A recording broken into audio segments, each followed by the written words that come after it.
Si Jesus nakipag-inuman ng alak. Dahil traditional naman talaga nung panahon ni Abraham, katakot-takot na alak. Kahit sa mga parabola, alak dito, alak doon, lasingan dito, lasingan, alak. Kahit panahon ni Kristo, gumawa rin ng alak. Yung sinabi mo, nakipag-inuman siya. Walang talata nun. Walang talata na si Kristo nakipag-inuman. Ang mga members po ng Church of God International ay nag-aanyaya sa inyong lahat para sa isang mass indoctrination o ng pag-aaral ng mga doktrina ng ating Panginoong Kristo. Ano po ba ito, mga kababayan? Pag-aaralan natin, ano ba ang mga utos ni Kristo, mga aral ni Kristo, aral ng Ebanghelyo, na para sa ating panahon. Kasama ba rito ang pagbibigay ng ikapo? Ang Santa Senang may abulo yan? Kasama ba rito ang pangingili ng Sabado?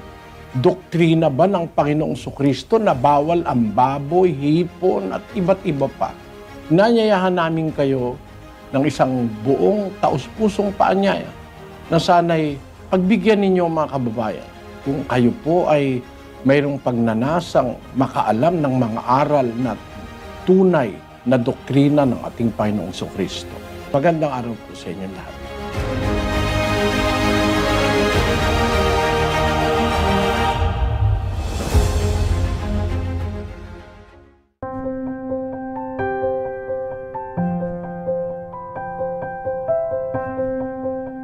Tanong ko lang po kung ano bang ibig sabihin ng karunungan, biblically speaking or as a general meaning. Sinabing karunungan sa Biblia, wisdom. Wisdom, ano? Iisa lang naman yung wisdom na sinasabi sa Biblia. Isa lang yun. Wisdom of God. Yun lang naman ang sentro ng Biblia. Yung karunungan na yun, nandoon na even before the foundation of the world.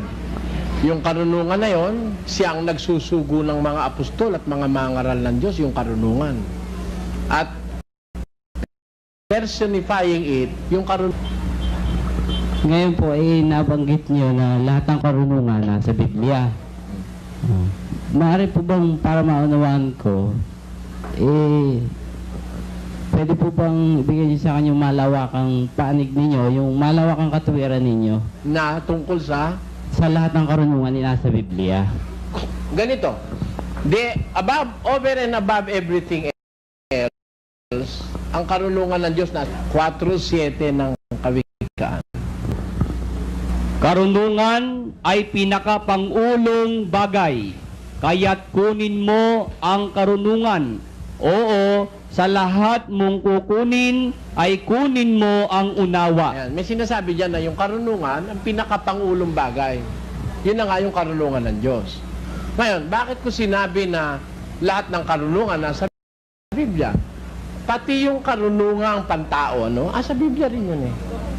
Tingnan mo, sabi ni Solomon sa kanyang Ecclesiastes, ganito, 1:16. Ako'y sumangguni sa aking sariling puso na sinasabi ko, narito, nagtamo ako sa akin ng malaking karunungan, ng higit kaysa lahat na nauna sa akin sa Jerusalem. Oo, ang puso ko'y nagtaglay ng malaking kabihasnan sa karunungan at kaalaman. Tuloy. At inihilig ko ang aking puso na makaalam ng karunungan at makaalam ng kaululan at ng kamangmangan. Aking nahalata na ito man ay nauuwi sa wala. Tuloy. Sapagkat sa maraming karunungan at maraming kapanglawan at siyang nananagana sa kaalaman ay nananagana sa kapanglawan. Kita mo? Yung karunungang maraming yung pinagsasaliksiko, sabi niya, kaalaman, nauwi lang sa wala. Hindi naman karunungan ng Diyos yun. Iba yung karunungan ng Diyos, Ito, karunungan naman panlupa ito. Isinaliksik niya lahat. Kaya mababasa mo sa mga sulat ni Solomon, may botany, may zoology, andito lahat. May metallurgy sa Biblia. Kaya sabi ko, lahat ng karunungan nandito may mga writers na umalam nito Kasi tatapatin ko po kayo. Kasi, di ba po itong ating Biblia is 66 na aklat. kung di po ako nagkakamali sa nakuha kong aral sa inyo, 71. Ang, 71 po ba? O, alin yun? yung aklat ng Biblia pong binubuo. Hindi, sa Katoliko, 72 Ibig ko sabihin, meron pa pong ibang aklat na na parang hindi pa natipon para... Ibig sabihin, hindi pa natipon lahat. hindi. Yung namang idinagdag lang ng Katoliko rito, yung mga tinatawag nilang Paralipomenon, yung Macabeo, yung Hudit. Hindi naman aklat ng karunungan yun, kundi aklat ng mga kasaysayan ng digma sa Israel. Digma yun, mga kasaysayan ng mga taong nagdigma sa Israel. At saka po yung pong pinagmula ng Diyos, Oh. it is considered karunungan po. Tsaka meron po kasing karunungan na Diyos lang talaga nakakaalam. Halimbawa, yung karunungan sa salita na para ginamit niya para makalakad ang mahal na po ng Jesus sa tubig o mahati ni Moises yung dagat. Yun po, kaya po parang hindi ko makuha pagkasabi niyo lahat ng karunungan nasa Biblia. Hindi, nandito talaga lahat. Andito yung sinasabi mo nahati yung dagat eh. O ano ba yung pakarunungang humati sa dagat? Nagpaihipan Diyos ng isang hangin, malakas na hangin, nahati dagat. And that is true. Kayang hatiin ng hangin ang dagat. Kaya. The forces of wind. Bakit, kamo? Kasi, sinubukan nila ito scientifically, nagawa nila eh. Na yung tubig ay ma-divide through the force of the wind. Yun po makapangyarihang salita na iginawa doon para... Alin? Kasi ninyo... Hindi, wala naman salita, walang po. sinabi ron, kundi ang sabi ron, nagpahihipan Diyos ng hangin para mahawi yung dagat. Ayun. Kasi po, may umaano sa ano, parang gano'n. Parang magic, gano'n, magic Hindi po. wala. Kasi nakikinig po ako, kung ika kay Haring Solomon, may kagilas-gilas ika, lalo na rin kay Soriano. Nagagalit po kasi na pag hindi daw po nyo, Ang gusto mo'y gano'n. Pagka personal na tayong magkakilala, bibigyan kita. Halimbawa, merong asong ulol na humahabol sa'yo, titigil yun. Meron lang ko ituturo sa'yo orasyon. Kaya lang sa personal na kakilala ko sinasabi yun. Pag halimbawa, kapatid ka na sa Diyos, matibay na ang pagkakatiwala mo sa katotohanan, hindi ka po pwedeng basta-basta mapahamak sa mga maligno, sa mga mangkukulam, sa kung sino-sinong mga alagad ng kasamaan. May ituturo lang ako sa yung kapiraso lang. Yun yung hinahanap mo siguro yun. Ayun, naano ako na po kaya. Salamat po. Magkakaintindihan tayo. Kaya lang hindi ito ang tamang panahon. Salamat din sa iyo, kapatid. Meron akong isang tanong sa inyo. Isa pa lang po, dahil marami akong tanong. Sige, kapatid. Ito pong 4:12 ng gawa. Ito po ba ay hindi lapat dun sa 14 ng Apocalypse? 14 ano? 14:1 po. At yung gawa 4:12? 4:12. Ang sabi kasi sa 4:12, sapagkat walang ibang pangalan na ibinigay sa silong ng langit sa mga tao na sukat nating ikaligtas. Tama yun eh. Pangalan ni Kristo yun eh. Pangalan po. Di ba? Pero tatandaan mo, may nagbigay nun. Kung ikaw may utang na loob, hindi mo lang laging aalalahanin yung ibinigay, pati nagbigay na aalala mo. Kaya sabi ni Kristo, 14:1 ng Juan, pakinggan. Huwag maglumihanan ang inyong puso. Magsisampalataya kayo sa Diyos, magsisampalataya naman kayo sa akin. Dalawa yun eh. Yung Ama sa Kasya. Kaya, walang ibang pangalang ibinigay sa silong na langit. Sino nagbigay? Yung Ama. Di ba? Kaya, tanggapin mo yung nagbigay, tanggapin mo yung ibinigay. Hindi pwede yung binigay lang. Lalabas sakim ka nun. Ang pagtanggap, dalawa. Yung nagbigay at saka yung ibinigay. Mabuting kalooban pagtanggap yon. Pag ganito, 3:14 na ikalawang Timoteo. Datapwat, manatili ka sa mga bagay na iyong pinag-aralan at sa pinagkaroonan mo ng katunayan. Bakit? Yamang nalalaman mo ng atutuhan. Mananatili ka doon sa pinag-aralan mo at doon sa pinagkaroonan mo ng katunayan. Yung nagturo sa'yo. Kaya, turo at nagturo. Bigay at nagbigay. Ayan, sabi sa 4:12, walang ibang pangalang ibinigay sa silong ng langit. Hindi dahil doon si Kristo na lang, iglesia ka na lang ni Kristo. Mas matibay yung sa ama at saka sa anak. Yun ang nasa Biblia Ikalangan Timoteo. Si Pablo at si Silvano sa iglesia ng mga taga-Tesalonika Kanino? na nasa Diyos na ating Ama at sa Panginoong Heso Kristo. Mag-ama yun, dalawa yun Sa uno-uno ng una.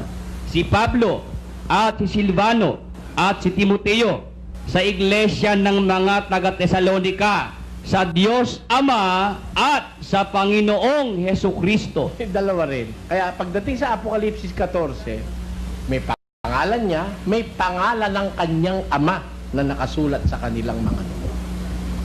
Di ba? Dalawa yun. Hindi pwedeng wala yung isa. 34. Pakinggan mo.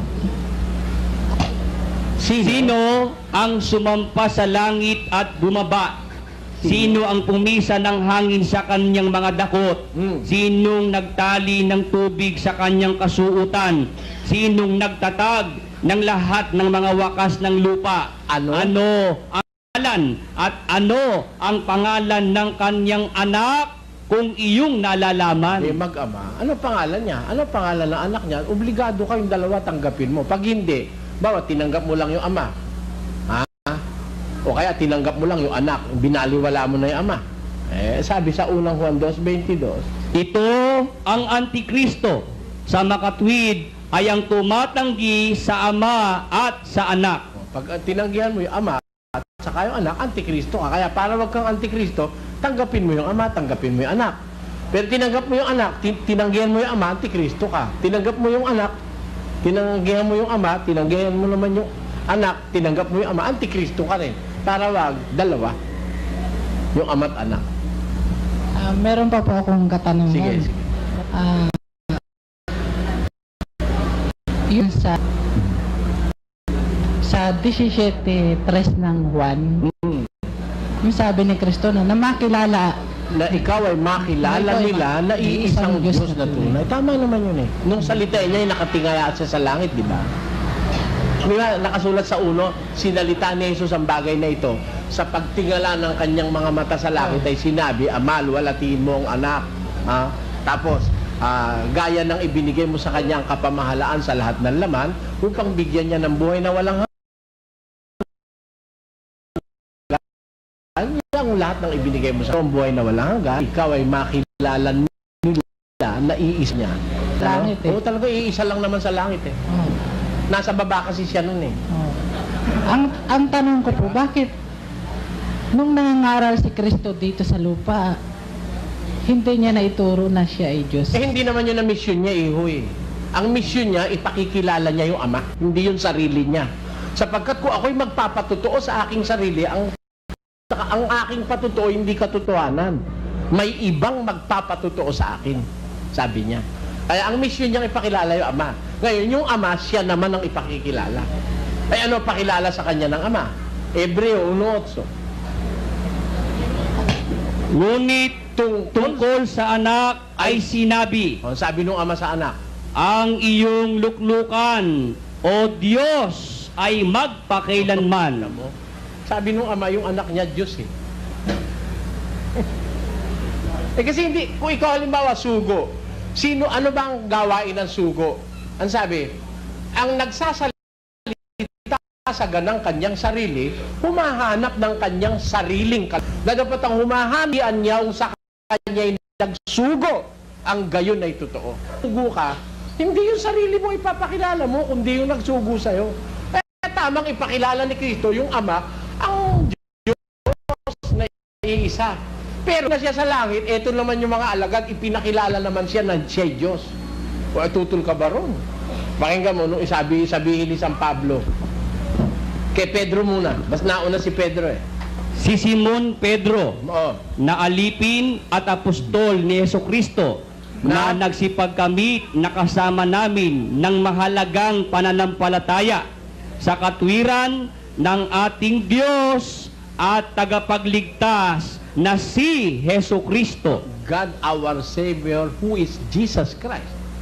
Liliwanag ng Diyos at ng ating Diyos at tagapagligtas na si Jesucristo. Conclusive yun eh. Diyos at tagapagligtas na si Jesucristo. Si Pablo ano sabi? Na hintayin yaong mapalad na pag-asa at ang pagpapakita ng kaluwalhatian ng ating dakilang Diyos at tagapagligtas na si Jesucristo. Liwanag si Kristo yun eh. Dakilang Diyos at tagapagligtas. Kaya, nung nasa langit na siya, ipinakilala naman siya ng mga apostol na siya ay Diyos.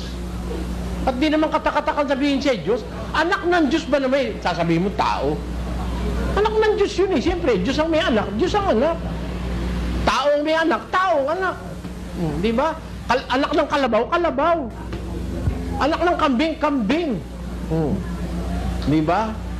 Kalagayan ang tinutukoy doon. Eh kayo, kung bigyan kayo ng argumento ng liligaw kayo, bakit? Pagka ba anak ng presidente, presidente na? Eh, hindi naman kalagayan yung presidente tungkulin. Di ba? Ang kalagayan, tao, anghel, Diyos. Yung anak ng Diyos, Diyos. Yung anak ng Espiritu, Espiritu. Yung anak ng tao, tao. Pero presidente, hindi naman nanganganak yung presidente. Hindi naman kalagayan yun eh. Ang filosofya sa inyo bakit? Pagka ba anak ka ng presidente, presidente ka na. Bakit? Kung hindi, halimbawa, anak ako ng hari, hindi ba ako pwedeng maghari? Hina naman ng ama ko, pag hindi niya ako nagawang hari, hari rin siya. Ganun lang yon. Kung pipilosopyahin. Kasi ang gusto nila ganito eh. Si Pedro ay lumalangoy. Ang isda ay lumalangoy. Si Pedro ay lumalangoy, kaya si Pedro ay isda. Yun ang kanilang filosofya. Para bang pagka lumangoy ka, isda ka na. Di ba? Di ba? Ang kanilang paniniwala, si Kristo raw, kaya tao, dahil daw, ang Diyos ang Diyos iisa lang daw ang Diyos. Ang Ama lang. At yung Diyos na yun, Espiritu. Kaya yun daw, yung Espiritu, si Kristo raw hindi Diyos dahil may laman at saka may buto. Yun ang kanilang argumento eh. Maling argumento yung ginagawa sa inyo ng... Alam mo mga pastor nyo, ang natutunan sa Biblia yung ibabaw. Yung ilalim di nila nakuha. Biro mo, si Kristo raw, nag-umpisa nung ipanganak ni Maria. Paano nangyari? Nag-umpisa raw si Kristo nung ipanganak ni Maria. Samantalang hindi pa nga ginagawa ang mundo, nandun na yung anak ng Diyos. 17:5. 17:3 yung tinanong mo sa akin, ano? Ikoma natin sa 5. At ngayon, Ama, luwalhatiin mo ako sa iyo rin ng kaluwalhatiang aking tinamo sa iyo bago ang sanglibutan ay naging gayon. Tamo? Luwalhatiin mo ako sa iyo ng kaluwalhati ang aking tinamo, past tense. Ano? Tinamo sa iyo bago pa ang sanlibutan naging gayon. Di wala pa sanlibutan, meron ng anak. Saan mo sasabihin mo tao? Imposible. De los imposibles. Yun pong yung nasa 1 Gs 9 po. 19? Ang sabi ni Kristo, ako ang pintuan ng mga tupa. Ang sino man pumasok sa akin, ay siya'y maliligtas. At papasok at lalabas at makakasumpong ng pastulan. Ano papasok saan? Kay Kristo. Kay Galdagad papasok ka kay Kristo. Kayo naman, ano kasi Kristo? Pintuan. Papasok ka kay Kristo. Papasok ang ano? Ano papasok na ano? Ganun sila kung bumali. Papasok ang ano kay Kristo. Si Kristo ang pintuan. Papasok ang ano? Sasagot. Papasok ang sangkap ng katawan. Alin ka ang katawan? Iglesia. Kaya papasok ka sa iglesia ni Kristo. Ayun ang kanilang ano nun eh. Kabisado ko yan eh. Ngayon, ang tanong, si Kristo pala pintuan. Di ba nakalagay? Pintuan siya ng alin? Ng mga tupa. Papasok ang ano? Hindi papasok ang tupa. Pintuan ng tupa. Ano papasok? Pag alaman naman pintuan ng tupa, pasok mo yung troso. Siyempre, ang pintuan ng tupa, papasok mo tupa. Sino yung tupa? At bakit papasukan si Kristo? Si Kristo kasi pintuan. Di ba? Yung kahulugan ng pintuan, pasukan. Ay pagka papasok ka sa pintuan, asan ang pintuan? Asan? Pagka pintuan, may bahay. Tama? Pag may pintuan, may bahay. Walang pintuan, walang bahay. Pag may pintuan, may kalooban yon, di ba? Yung pintuan ng lubaw. Sa Pampanga, may tinatawag, pasbol ng lubaw. Pasok mo doon, nasa lubaw ka na. Di ba? Mapupunta ka sa lubaw, pasok mo sa pintuan ng lubaw. Pagpasok mo sa pintuan, meron kang loobang pupuntahan.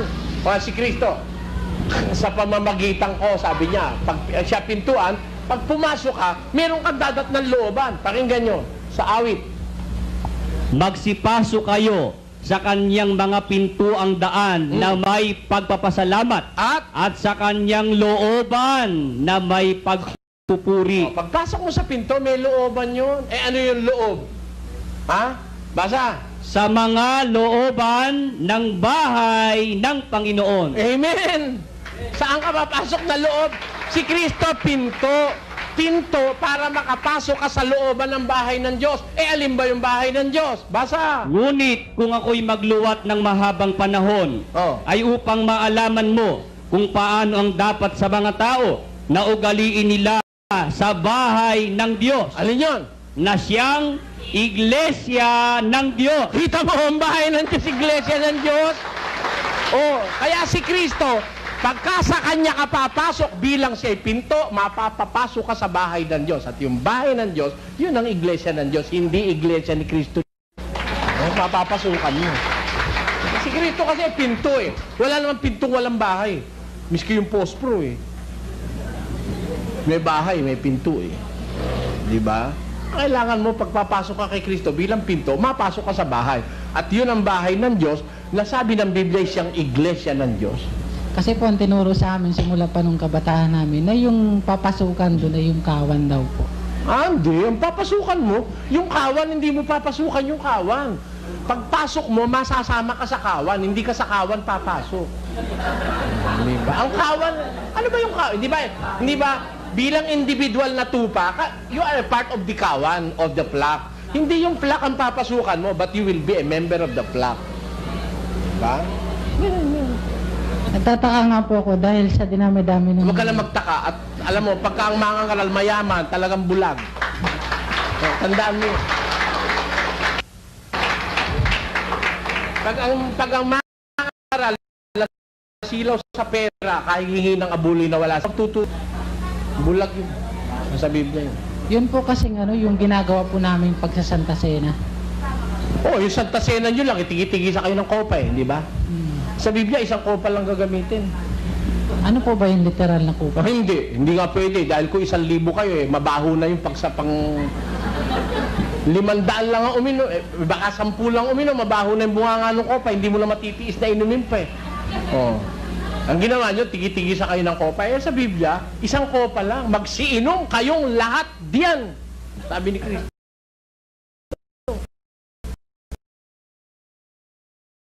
Tinaas niya yung kopa yung lahat ng Marco. Sabi sa kanila ni Jesus, ang sarong aking iinuman ay iinuman ninyo.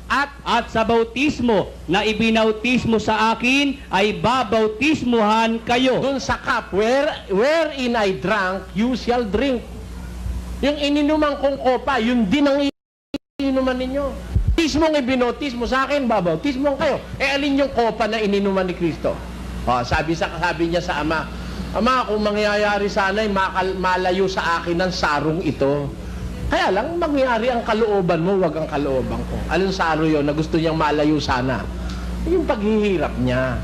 Yung pagsubok na dadating sa kanya, yung mga kung ano-anong panglilibak. Pero mangyari ka ang kalooban mo. Pumayag ang Diyos na yung saro na yun ay mainuman niya. Kaya ang saro ng pagpapala na ating pinagpapala, hindi baga ang pakikipagkaisa sa dugo ni Kristo, sabi ni Pablo. Yung sacrifices yun, ang larawan ng sacrifices yung saro. Kaya lahat ng Kristiyano, iinom dun sa sacrifices na yun. Kung Kristiyano ka rin, dadanasin mo rin ang sacrifices ni Kristo. Uusigin ka rin, mumurahin ka rin ng walang hindi totoo. Ayun. Hindi ibig sabihin sa kopang ganito. Kasi asa lang ngayon yung kopa ni Kristo, sino makakahanap? Bibigyan ko ng pera. Wala na yun Doon siya nagpapainom Kaya hindi rin literal. Sabi ni Kristo sa 63 ni Juan, pakinggan mo. Ang Espiritu nga ang bumubuhay. Sa laman ay walang anumang pinakikinabang. Ang mga salitang sinalita ko sa inyo ay pawang Espiritu at pawang buhay. Spiritual ang salita niya. Inom kayo sa sarong ito, spiritual. Hindi mo naman pwede kasing inuman yung literally. At saka yung tinapay, isa lang hinati-hati. 12, isang tinapay. We are partakers of one bread. Eh, pag halimbawa, 1 milyon na nagkakatipon, paano mo pagkakasyahin yung isang tinapay? Sinong panadirya ang gagawa noon na yung isang tinapay mahahati-hati mo sa 1 milyon tao? At sino naman ang orsobispong bubuhat nung laki na yun, ha? Hindi po eh. Isang tinapay lang ang sabi. Kaya, hindi literal yun.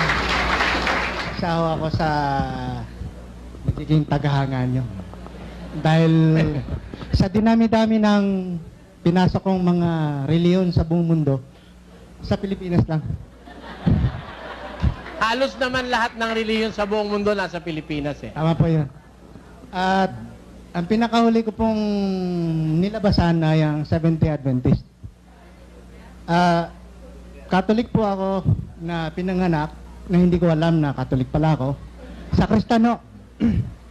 At wala akong natagpuang malalim ang paliwanag tungkol sa tunay na katotohanan sa patunguro sa buhay na wala hanggan. Ang nais ko lang po itanong marami sana, isang daang mahigit. Nag-request na po ako ron kung maaari, may singit man na ako kasi first time akong nakita ako kayo. Sige po. Ang tingin ko po sa inyo hulog kayo ng langit. Hindi naman Alam nyo ang hulog ng langit, pagka sinabi kasing hulog ng langit, galing talaga sa langit, di ba? Pakinggan nyo ang hulog ng langit, 17 ng Ebre.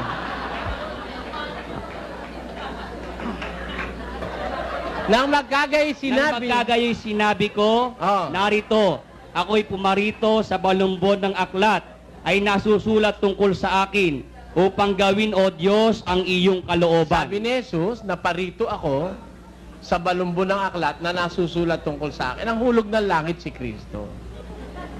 Talagang galing po siya sa langit eh. Balik, dalawang tanong na lang ho Sige po. sa may gitsang daan. Sige po. Ang totoo po, bago ako magtanong, backslider ho ako.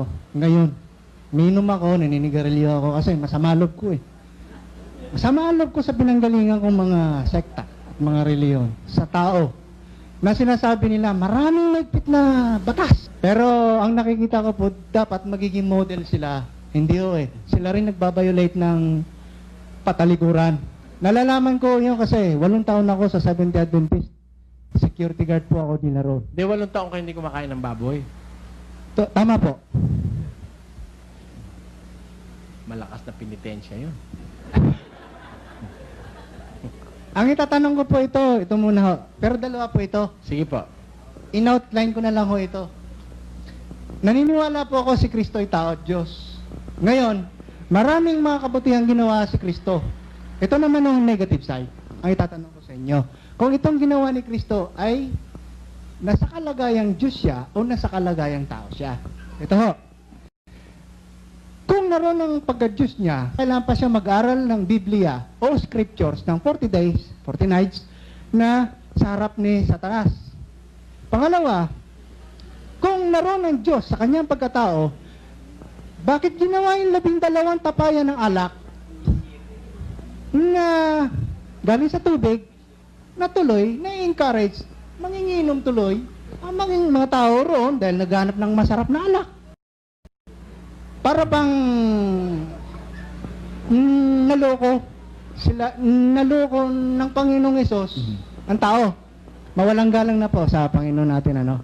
Bali, parang negative lang ang bagay nito, pero hindi ko sinasadya ito. Nababasa ito eh. Pangatlo, si Jesus nakipag-inuman ng alak. Dahil traditional naman talaga nung panahon ni Abraham, katakot na alak. Kahit sa mga parabola, alak dito, alak doon, lasingan dito, lasingan, alak. kahit panahon ni Kristo, gumawa rin ng alak.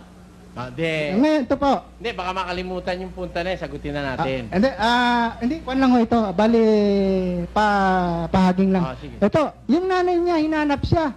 Binastos niya yung nanay niya, kapatid niya. Nasaan daw yung si Kristo? Ang turo niya, ito ang aking ina, ito ang aking mga kapatid. Di, para bang binastos niya ito sa harapan ng disipulo. Sunod ito. Nagwala si Kristo sa templo. Hindi ito bahay ng pagbibentahan ng kung ano-ano, kundi house of prayer ito. Nag-amok, binalibag ang lahat ng mga misa. Ay di, hindi ba pwedeng sa democratic na pamamaraan lang kausapin yung mga elders o mga pariseo saducees? Ngayon, sunod ito. Kung nasa Diyos ang kalagayan niya, bakit di niya alam na hinawakan siya ng isang babae? Who touched me? Alam niyo po yon. Ba't di niya alam? Masyado eh. Ito na, Hindi, malapit sumagot na. tayo. Hindi, sabi mo kasi kanina kapatid, dalawa lang eh. Hindi. Marami na yung makakalimutan na ng tao Hindi. yun. Hindi. Ano? Kahit na Ang hindi na maiiwan kasi sa isip ng tao niyan, pagdudude. Kaya gusto ko, sagutin na natin as kung pagkasabi mo, sagutin natin. Ako lang ho ito, bale, kahit na hindi nasagutin ito lahat, ang tinatanong ko lang Hindi. Alam mo, hindi ako papayag, magkahiwa-hiwalay tayo, na may maiiwang bitin sa isip ng tao, especially pag ang karangalan ni Kristo ang nakasalalay. Hindi ako papayag nun. Kaya ipagpaumanhin mo sa akin, tinan mo may humipo. Ano? Sino ang humipo sa akin? Sabi mo, hindi niya alam. Alam niya nga eh. Later on nalaman niya. Hindi, alam niya. Alam Pero, niyang may humipo. Sino ang humipo sa akin, sabi niya. Hindi naman ang ibig sabihin kung sinabi ko sino humipo sa akin, hindi ko na alam. Ano? Parang sabi ng Diyos, Adan, asan ka? Ibig sabihin, hindi alam ng Diyos kung asan si Adan, nakatago sa pagitan ng mga kahoy. Alam mo, nag-i-encourage lang ang Diyos na mag-volunteer ka ng katapatan. Ayon. Nag-i-encourage ang Diyos. Pag nagtatanong ang Diyos, He's not asking because He is innocent of what had happened or transpired. Kundi, kaya siya nagtatanong, pinaamin niya yung gustong umamin at magtapat. Sino humipo sa akin? Hindi ibig sabihin, hindi alam ni Kristo kung sino humipo sa kanya. Ang totoo nga yung kabila ng langit at lupa, alam niya kung ano nangyayari. Yung pa naman nang hipo sa kanya, hindi niya alam. Yung ba namang, kay layo-layo alam na yung pa naman, hinipo na siya, hindi pa alam. Naghihingi lang siya ng volunteer answer na, sino humipo sa akin? May naramdaman akong bisang nawala sa akin, sabi niya. Hinihingan niya lang ng maging volunteer. Tapos, yung sinabi mo, nakipag-inuman siya. Walang talata nun. Walang talata na si Kristo nakipag-inuman. Paratang ng mga Hudyo yon na siya raw ay mahilig uminom at basahin natin. Pakinggan niyo, Naparito ang anak ng tao na kumakain at umiinom, na sinasabi nila, narito ang isang matakaw na tao at isang manginginom ng alak. Kita mo? Sabi nila yon nung mga kaaway niya. Pero ang sabi niya, naparito ang anak ng tao, kumakain at umiinom. Ano iniinom? Natural tubig. Kasi naman ang kumakain ng iniinom ay alak. Pag alak, namumulutan lang, hindi kumakain. Pero pag kumakain ka, ang kasunod ng tubig. Sabi ng mga taong naninira sa kanya, ito ikaw, manginginom. Lasenggo, ibig sabihin. Tanong ko, si Kristo ba umiinom ng alak na nakakalaseng?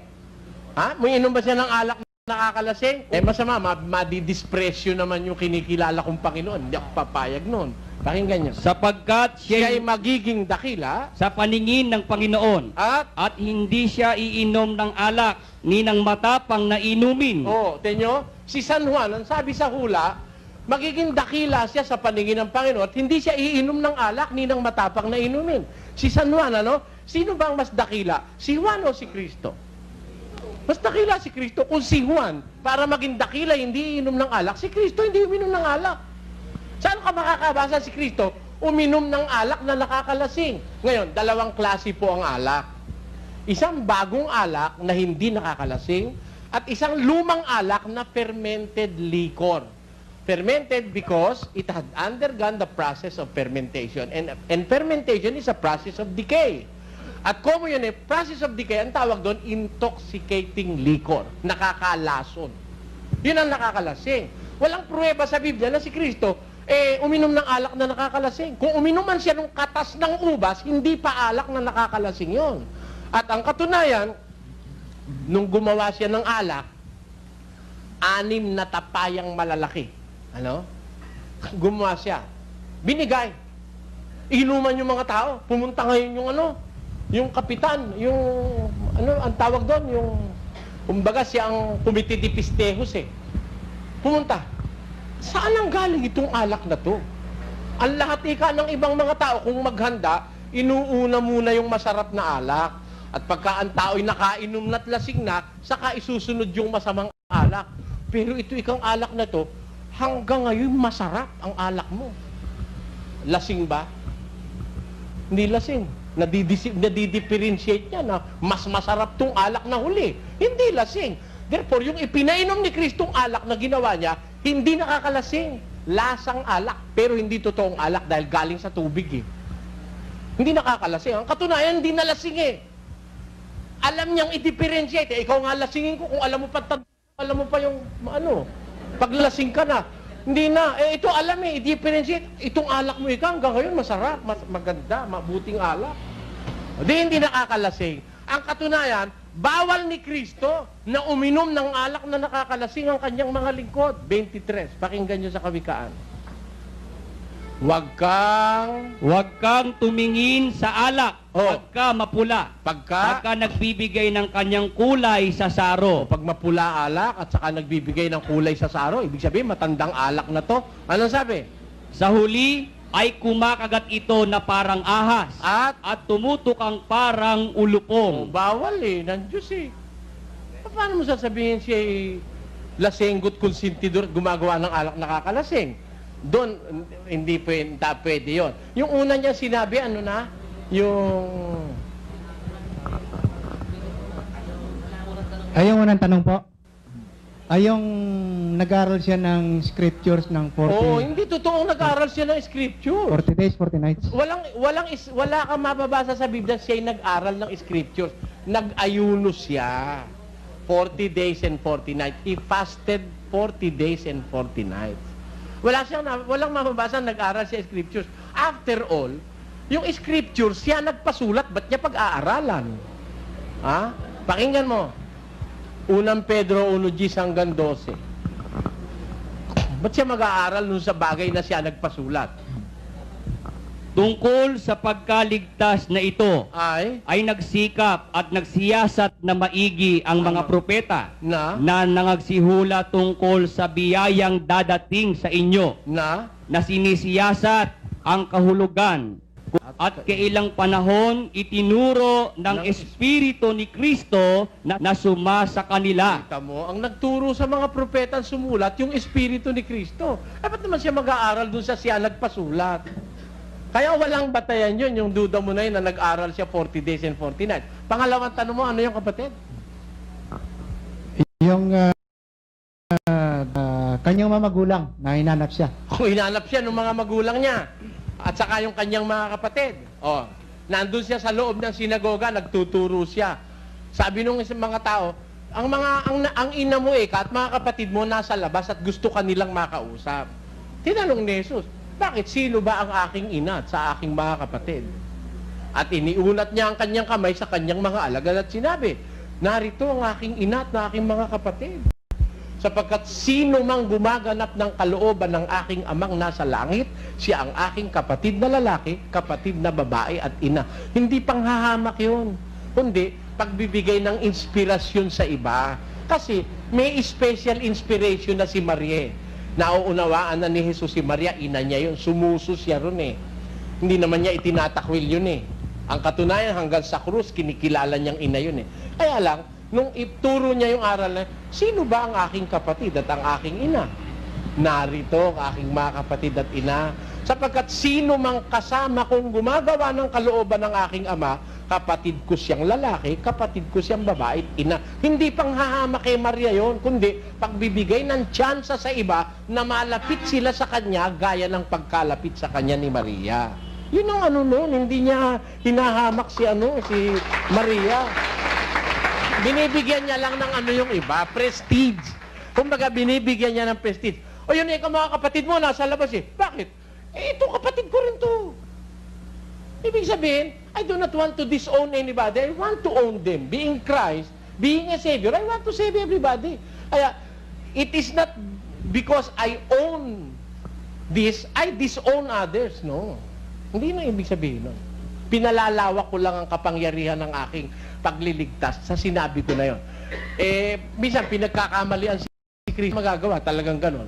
Nakasulat kasi sa Biblia yon. Pwede itugtong ko na lang ko ito. Sige. Yung mga sabi nila nagnakaw si Kristo ng pagkain nung nagutom sila sa loob ng maisan pero hindi mais yun. Sunod, ito yung pagnakaw din ng asno na gagamitin sa Hindi pagnanakaw Jerusalem. yun. Kasi Hindi ang utos, pagnanakaw yun. Alam mo kasi ang pagnanakaw, kapatid. ang utos kasi, kunin mo yung asno. Ngayon, kapag nagtanong, ibig sabihin, hindi pa alam. Kung mahuli siya, di sabihin, nahiramin lang, ibabalik mamaya. alam Di mo, nakaw no? yun, Ang pagnanakaw kasi, kung kailan mahuli, siya lang malaman. oo, alam ko na yun eh. Pero sinasabi ko sa'yo, ang pagnanakaw kasi, pagkuha ng hindi mo pag-aari. Si Kristo bilang may-ari ng lahat ng bagay, pati buhay mo pwede niyang kunin eh. Sabihin, ninakaw niya. Hindi, may-ari lahat ng bagay. Siya may-ari lahat ng bagay. Sabi ng Biblia eh. 1:15 ng Kolosas. Na siya ang larawan ng Diyos na di nakikita, ang panganay ng lahat ng mga nilalang, Sapagkat sa kanya nilalang ang lahat ng mga bagay na nasa sa sangkalangitan sa sangkalupaan, at sa sangkalupaan, Oh. na mga bagay na nakikita at mga bagay na di nakikita, Oh. maging mga luklukan Oh. o mga pagsakop, bagay ay nilalang sa pamamagitan niya at ukol sa kanya. Kita mo, kanya yun eh. Pasok siya sa Jerusalem para matupad yung hula, yung triumphant entry niya sa Jerusalem.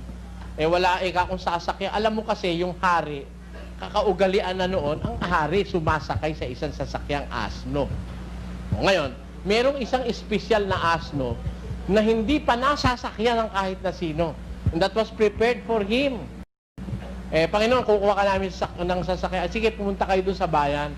May makikita kayong isang asnong nakatali. Kunin nyo. Ngayon, kung kukunin nyo na, nakita ng may-ari na kinukuha nyo, bakit ka tatanungin? Eh, sabihin nyo, kinakailangan ng Panginoon. O, de kinuha. Nagnakaw ba yung kanya yun eh? Pati nga yung may-ari ng asno, kanya rin eh. O, paano yan nakawin yun? Eh, Panginoon ang... Hindi pagnanakaw yun.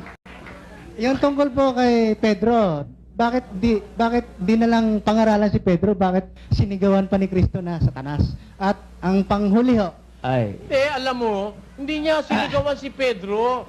Lumingon siya. Sabi niya, lumayo ka sa likod ko, Satanas. Alam mo kasi, nung oras na yon sinasakyan ng demonyo si Pedro. Hindi naman niya tiniis mo si Pedro eh. Si Satanas nire-rebuke niya dahil yung si Satanas kahit sa'yo, kahit sa akin pumupunta yun. O, di ba? Eh, kung mo pinupuntahan si Pedro, nililiglig ka ni Satanas, ang sabi niya kay Pedro eh. Basahin mo. Sa panahon na yon, ginagawa ni Satanas, mag-worry si Pedro eh, na hindi dapat niya ipag-worry. Kaya, lumingon siya. Lumagay ka sa likuran ko, Satanas. Bakit? Simon, Oh. narito, hiningi ka ni Satanas upang ikaw ay madiglig niyang gaya ng trigo. Kita mo, nililiglig ka sa lukuyan ni Satanas si Pedro. Kaya, sinabihan niya, Satanas, lumagay ka sa likod ko. Ano ibig sabihin? Si Pedro ba yung Satanas? Kasi 12:9. At inihagis ang malaking dragon, Oh. ang matandang ahas, ang tinatawag na Diablo at Satanas, Oh. ang dumadaya sa buong sanglibutan. Ayun, yun ang Satanas, yung dumadaya. Hindi naman lang dadaya si Pedro. Pati nga siya nadaya pa nung una eh. Kaya iba yun si Satanas, iba si Pedro. itong panghuli na lang ho. Yung pinako siya sa krus, Oh.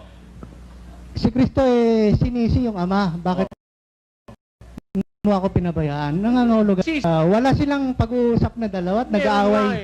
Nag-aaway silang dalawa. Hindi. Ba't niya sisisi ng Ama? Ganito yung kapatid, ano? Ganito yun. Nung siya'y nakapako sa krus, nung oras nakapako siya, mamamatay na siya. Hindi na siya. Hindi na siya yun. He is representing the totality of mankind. Because He is in the act of redeeming mankind.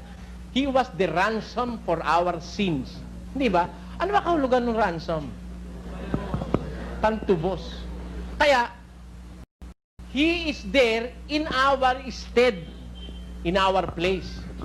Kaya, nung oras na yon, siya inilagay na bilang makasalanan. Bagaman wala siyang kasalanan, itinuring siyang makasalanan. Yung matuwid, sabi ng Diyos, ang matuwid hindi ko pababayaan, sabi niya. Nung oras na yun, hindi siya matuwid.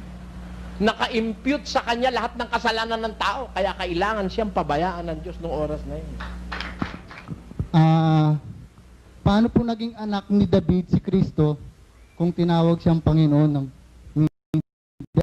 ni Haring David? Kasi may ugat yun galingan yun. Paano anak ni David si Kristo, samantalang tinawag ni David na Panginoon si Kristo, ano?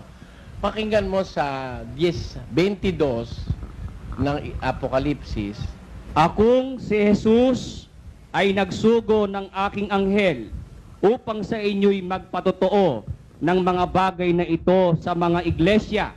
Ako? Ako ang ugat at ang supling ni David. Ayun. Sabi ni Kristo, I am the root and the offspring of David. Ako ang ugat at ang supling ni David. Paano mangyayari yon? Kasi yung ugat doon nagmumula, di ba? Tapos siya naman ang supling. Paano mangyayari yon? You have to consider two great things in the person of Jesus Christ. Yung kanyang katawan tao nanggaling kay David. Sa lahi ni David. May prueba po ba sa Biblia na yung katawan tao niya nanggaling kay David? Saan po? Yun nasa Mateo, 1:1. Pakibasa po. Aklat? Ang aklat ng lahi ni Hesukristo na anak ni David, na anak ni Abraham. Ayun. Tuloy. Naging anak ni Abraham si Isaac. At naging anak ni Isaac si Jacob. At naging anak ni Jacob si Juda. At ang kanyang mga kapatid. Tuloy. At naging anak ni Juda kay Tamar si Fares at si Sara. At naging anak ni Fares si Esrom. At naging anak ni Esrom si Aram. At naging anak ni Aram si Aminadab. At naging anak ni Aminadab si Naason. At naging anak ni Naason si Salmon. At naging anak ni Salmon kay Rahab si Buus. At naging anak ni Buus kay Ruth si Obed. At naging anak ni Obed si Jesse. At naging anak ni Jesse ang haring si David. At naging anak ni David si Salomon doon sa naging asawa ni Urias. Tuloy mo na, i-shortcut mo na. Dalhin mo na sa 16. At naging anak ni Jacob si Jose, asawa ni Maria, na siyang nanganak kay Jesus, na siyang tinatawag na Kristo. Nanggaling sa lahi ni David. Bali, paano po naging ama ni Jesus si Jose? Sa anong paraan po naging ama ni Panginoong Jesus si Jose? Ay, hindi niya ama si Jose. Kumbaga, ang impresyon ng tao, anak siya ni Jose. Bali, Ang impression lang ng impression ng tao. Kasi alam mo, hindi naman alam ng mga tao noon Oo yung nga. nangyari kay him ni David yun ni Jose yun Pakinggan mo sa 1:18. Ang pagkapanganak nga kay Jesucristo ay ganito, nang si Maria na kanyang ina ay mag-aasawa kay Jose. Bago sila magsama, ay nasumpungang siya'y nagdadalang tao sa pamamagitan ng Espiritu Santo. At si Jose, na kanyang asawa, palibhasa'y lalaking matuwid at ayaw na ihayag sa madla ang kanyang kapurihan, ay nagpasyang hiwalayan siya ng lihim. Datapwat, samantalang narito ang isang anghel ng Panginoon ay napakita sa kanya sa panaginip na nagsasabi, Jose, anak ni David, huwag kang mangamba sa pagtanggap kay Maria na iyong asawa, sapagkat ang kanyang dinadalang tao ay sa Espiritu Santo. Gusto sana ni David hiwalayan niya na si Maria, pero nagpasya siya na Si Jose po, ano? Si Jose. gusto ni Jose na pero nagpasya na lang siya na padla ang kanyang kapurihan, tanggapin niya na lang sa magitan ng panaginip na binigay sa kanya. Therefore, ang nabunyag sa tao, talagang nang magbuntis si Maria, kay Jose. Sa impression po ng tao. Pero bali po sa laman, anak siya ni Maria. O anak siya ni Maria. Kaya lang Nagaling sa lahi ni David. pero hindi binanggit yung lineage ni Maria. Ay, hindi, alam mo, ito kapatid, ano, Opo. gusto ko maintindihan mo lang yung kaya ako po paraan ng tinatanong. Biblia, no? Sa Biblia, hindi binabanggit yung babae. Ang binabanggit sa Biblia, yung lineage, nanggagaling sa lalaki. Kaya makikita mo, wala kang mababasang babae kahit isa. Naging anak ni ganon si ganon. Puro lalaki yun. Bali po, Pero, it must be understood na ang isang tao nanggagaling sa dalawang lahi. Opo. Mother and father side. Di ba, no? Kahit saan mo daanin, si Kristo'y talagang galing kay David. Idaan mo kay Jose, idaan mo kay Maria, galing siya kay David. Kaya, rightfully, he can be called the son of David. Ngayon, bakit naman siya tinatawag na Panginoon ni David? Kasi, kaya siya tinatawag na Panginoon ni David, kasi wala pa si David, nandun na siya. Sa kanyang pagka-espiritu o pagka-Diyos. Brother, isa lang po may tatanong ko. Dumating na po ba si Elias? Oo, tagal na. Basa. At sumagot siya at sinabi, katotohanan ay paririto at isasauli ang lahat ng mga bagay nang magkagayoy na pag-unawa ng mga alagad na si Juan Bautista ang sa kanila'y sinasabi niya. Doon sa kabila. Sapagkat ang lahat ng mga propeta at ang kautusan hanggang kay Juan ay nangagsihula. At kung ibig ninyong tanggapin, ay siya'y si Elias na paririto. Kita mo, si Juan Bautista yun, siya yung Elias na paririto. Naparito na. Si Biblia ang sasagot. Itanong mo kay Soriano. Ang itatanong ko po di ba po kaya sinugo si Kristo para iligtas ang mga tao? Ba't no yung ipapako siya sa krus, ba't yung mga tao ang nagano sa kanya, yung nagparusa? Bakit siya pinarusahan? Dapat sana ililigtas niya tapos siya pa pinarusahan. Ano? 3:19 ng Juan. At ito ang kahatulan na naparito ang ilaw sa sanglibutan. Tignan mo kapatid, si Kristo yung ilaw ano? Ito ang kahatulan na parito ilaw sa sanlibutan. Ngunit, At inibig pa ng mga tao ang kadiliman kaysa ilaw, sapagkat masasama ang kanilang mga gawa. alam mo yung mga nagparusa kay Kristo, yun ang mga taong masasama Naparito ilaw, pero gusto pa ng mga tao yung kadiliman kaysa ilaw dahil masasama ang kanilang gawa. Yun ang mga masasamang tao nung panahon na yun. Kaya ayaw nila kay Kristo Malaman din. Biblia ang sasagot. Itanong mo kay Soriano. Kung sakali kung ako'y umanib na dito sa Iglesia ng Diyos, ang trabaho ko ay isang driver ng trucking o ng mga trailer. Kung ano ba kadalo dito sa mga gawain, may penalty. Meron po? Penalty.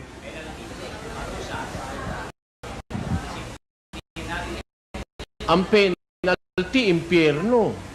Katulad po ng Pakinggan nyo, yan ang 25 ng Ebreo. Huwag nating agkakating ugali ng iba, kundi mga aralan sa isa't isa, at lalo na kung inyong namamalas na nalalapit na ang araw, sapagkat kung ating sinasadya ang pagkakasala, pagkatapos na ating matanggap ang pagkakilala sa katotohanan, ay wala ng haing natitira pa tungkol sa mga kasalanan, kundi isang kakilakilabot na paghihintay sa paghuhukom at isang kabangisan ng apoy nalalamon sa mga kaaway. Mahalagang doktrina po yung fellowshipping yung pagkakatipo ng mga Kristiyano. Kasi andun po yung pagtuturo ng aral Ngayon, sa kaso nyo, halimbawa, nagtatrabaho kayo sa tracking, hindi ho nyo pwedeng idahilan sa amin na nagtatrabaho kayo sa tracking, hindi na kayo dadalo sa mga pagkakatipon sa pagsamba sa Diyos, Bakit ho? Meron ho kaming mga in-schedule na pagkakatipon na meron kayong mapipiling araw para kayo makapakipagkatipon. Halimbawa, ang unang araw po ng linggo o linggo na siyang nakasulat sa Biblia, pisa po yan Saturday sunset. Kaya, sunset Saturday, umpisa na po ng araw ng linggo yon. Kayong dumalo sa sunset na pagkakatipon. Meron namang Sunday 4:30 a.m., Sunday 8:30 a.m., Sunday 2:30 p.m. Tapos may mga prayer meetings ng Wednesday and Friday and Thursday kung alin ang maluwag sa inyo. Pero sasabihin nyo, totally, hindi kayo dadalo, hindi namin kayo babautiso. Sabi ko sabihin, halimbawa, hindi kayo nakadalo. Hindi ako nakadalo. Na-destino ako ng Bicol, 1 linggo. May pagsamba ho sa Bicol. Hindi ko naman alam ang lugar. Bibigyan ho, kailangan ho, ang Kristiyano, alam mo yung kapatid mo kung asan. Para kung masiraan ka sa daan, matutulungan ka. Ganun po yun. Bibigyan namin kayo ng kompletong listahan. Halimbawa, kasi ganito yan Kagaya na nag-abroad. Pag nag-abroad, binibigay namin ng address kung saan siya pwedeng pumunta sa abroad. Pwede niyong malapitan sila pag nandun kayo.